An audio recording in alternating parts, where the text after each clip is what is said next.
بسم الله الرحمن الرحیم. ها اوس راځو فایل ته ایډیټ کا ایډیټ نور ټول ماغه کار دی. راځو فایل ته. په فایل کې اولنی دی زموږ سره. اوس فار ایگزامپل دې کې ما ولیکو چې 1 مې ولیکو.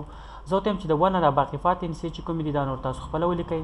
تاسو ته به ټارګټ معلومي چې د دې ځګي پورې انسی لیکل پکار دي. نو راشي فایل سیریز کو ته 1 سټاپ ویلیو دې زموږ سره 20 شي. بای کالم یې ولیکئ. اوکې ګورئ د یو نه واده 24 انچ زموږ سره ولیکلي. دا کار کولی چې تاسو د کیبورډ هم وکئ. 1 2 دواړه سلیکټ کا او بیا د دې رینج واخلئ. نور به اتوماتیک په خپله راځي. همدا شان نور هم تاسو کولی شئ. مثال ما ولیکو سنډے. باقي پاتې نور تاسو باید کمپیوټر په خپله راولي. همدا شان داسې د میاشتو نومونه هم کولی شئ. جنوري JNUARY جنوري سلیکټ.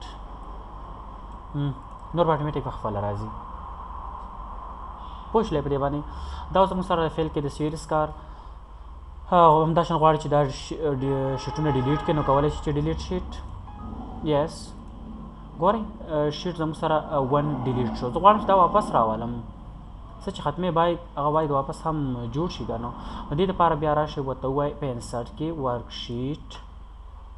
شیټ څومره له 4 زما 4 نه دی پکار. رایټ پې کلیک کا. زه پکې ایډیټینګ کوم. 4 نه دی دا شیټ 1 کا. شیټ 1 2 3 پوه شولئ په دې باندې. همداشان زه ګوټو او په سپیشل کې کار شته. انشاءالله په دې بیا بله ورځ کار وکړو. کار ډېر زیات سیوا دی. اول به نه دا لږ لږ کارونه ختموو. صحیح ده. ښه دا هم مخکې وشو. موږ ته ښایي چې لکه څونه پیجونه موږ جوړ کړي دا موږ ته ښایي. ښه نیو کمانډ پکې بل دی. کسټم ایډیا د بکمارک په شان کار کوي. اوس فار ایگزامپل د ځای کې ما نومونه ولیکل. ټیک شو. دې کې مې نومونه ولیکل خو دې کې زه غواړم چې نښه کېږدم یا د دې ځګي پورې ما وکتو. زه هم چې دې نه بعد باید زه سبا چیک کړم. نو دې کې باید نښه موږ کېږو چې سبا له ماته پته لګي. نو کسټم یو کلیک کړئ او ایډ www دا زما نښه شوله. اوکې اوس سبا له رالم ګورم چې خدای ما کم ځګي پورې دا کتلی و. ما ته اوس پته نه لګي. نو زه کولی شم چې دا ځګی خپل معلوم کوم. نو کسټم یو کلیک کا او ورته ووایي چې دا www شو کم ځګی کرسر لاړو ډایرکټ مخکې ځګي کې ودرېدو وایي چې دې ځګي کې تاسو نښه یې ښودلې وه. پوه شولئ په دې باندې. دا زموږ سره دې کار. زه غواړم چې دا ډیلیټ کړم نو هم کولی شم. ډیلیټ یس ډیلیټ شو زموږ سره. کلوز هغه بک مارک کسټم ویونه موږ ختم کوو. فول سکرین دی. نور اسان دی. تاسو خپل هم کولی شئ. کامنټس دی. دا کامنټس کولی شئ چې تاسو د کیبورډ شارټ کی نه مو لیکئ. شفټ F3 سوري کنټرول شفټ ذهن نه مې ووتو.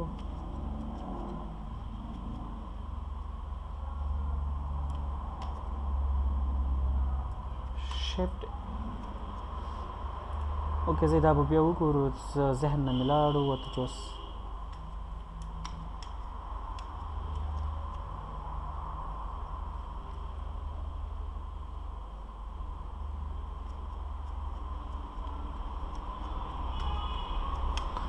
اوکې زه په دې به بیا کار وکړو. صحیح ده.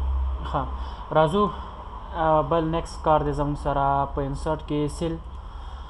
ښه اوس فار ایگزامپل په دې ځای کې زما یو سیل په کار شو. زه باید دا سیل ماته خالي شي. دا ځای سیل کم سایډ ته ډاون رایټ ډاون سایډ ته یوه خانه به زموږ سره اضافه شي. لاندې وګورئ یوه خانه ته اضافه شوله. په دې باندې پوه شولئ.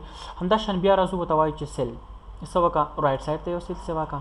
رایټ سایډ ته به یو سیل سیوا شي. همداشان بیا کولی شو زه ته چې څه وکړه مکمل یوه رو ماته سیوا کړه. اوکې دا کوم کې چې ولاړې ګوره مکمل یوه رو به سیوا شي. نه زما مکمل کالم پکار دی. سیلز انټر کالم. اوکې مکمل کالم به ته سیوا شي. پوه شولئ په دې باندې. همداشان راځو دا کار دی ځکه هم تاسو کولی شئ رو سیوا کړه. رو به ته سیوا کېږي. رو یعنې رو به سیوا کېږي. نه زه ته هم کالم یې پکار دی. کالم به ته سیوا کېږي. کالمز نه زما کالم هم نه دی پکار. زما شیټ پکار دی. ورک شیټ ګوره شیټ نمبر 5 رالو. زه بل راویستل غواړم. ورک شیټ بل به زموږ سره راشي. ډیلیټ کولی غواړې مخکې موږ خبره پرې وکړه. ډیلیټ شیټ همداشان ډیلیټ شیټ. ښه همداشان بیا راځو سمبول چارټ دی. آسان دی. پیج بریک. اوس فار ایگزامپل دا پیج دی زما سره. زه ته چې دا په دې ځای کې بریک کا. ټیک شو. بریک ماتول څنګه ماتې ګوره. بریک پیج بریک. اوس پریویو چې کله وګورئ دغه یو څو حروف به راشي. دا نور باقي پاتې به موږ ته نه شو کوي. ولې چې پیج موږ بریک کو ضرورت نشته واپس یې خپل ځای ته ریمو پیج بریک اوس پریویو ګرس په ټول ښکاري پوه شلې په دې باندې ها نیکسټ کمانډ ورپسې فنکشن باندې هم بیا کار وکړو دا نور به تاسو خپله ټچ کوئ دونه خاص خبرې پکې نشته دی